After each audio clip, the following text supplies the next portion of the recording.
Yes बेटा, next page है। स्मृति कोष्ठ के लघुकालीन स्मृति कक्ष में इस भाग में पहुंचा हुआ ज्ञान उतने समय तक बना रहता है जितने समय तक उसका प्रयोग होता रहे। मान लीजिए आप एक फ़ोन नंबर कहीं से नोट करते हैं, यह फ़ोन नंबर आपकी स्मृति में कुछ समय तक बना रहेगा।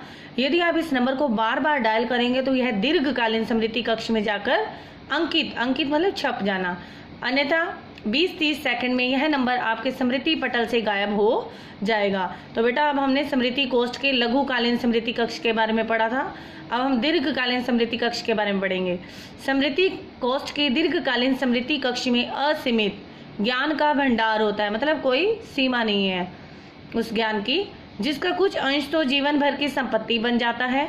इस ज्ञान के बने रहने के पीछे दो कारण होते हैं, इसकी बार बार आवृत्ति अथवा इसके साथ साथ भावनात्मक संबंध।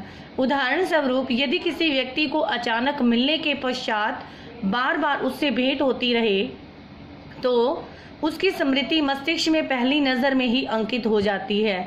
दूसरी अवस्था में किसी से पहली नज़र में स्नेह हो जाने पर अथवा कोई दुर्घटना अचानक आंखों से देख लेने पर इसका ज्ञान भावनात्मक रूप में मस्तिष्क में अंकित होकर दीर्घकालीन स्मृति के कक्ष में सदा के लिए ही जा बैठता है। तो बेटा आगे प्रश्न है, हम बातें भूल क्यों जाते हैं? जो हमारी कुछ बातें होती हैं वो हम उन बातों को भूल क्यों जाते हैं? भूलने की क्रिया को स्मरण शक्ति की विपरीत क्रिया कहा जा सकता है। जिस प्रकार स्मृति समय अवधि पर आधारित है, ठीक उसी प्रकार भूलने की क्रिया का भी समय से गहन संबंध है। गहन अर्थात बेटा गहरा। मान लीजिए आप एक आयोजन में जाते हैं तथा अनेक लोगों को वहां देखते हैं। 1-2 घंटे तक आपको याद रहेगा कि किन किन व्यक्तियों को आपने आयोजन में देखा था, परंतु 2-4 दिन बाद आप केवल कुछ लोगों के नाम ही और तथा उन चेहरे उनके पुनः अपनी स्मृति पट पर ला सकेंगे।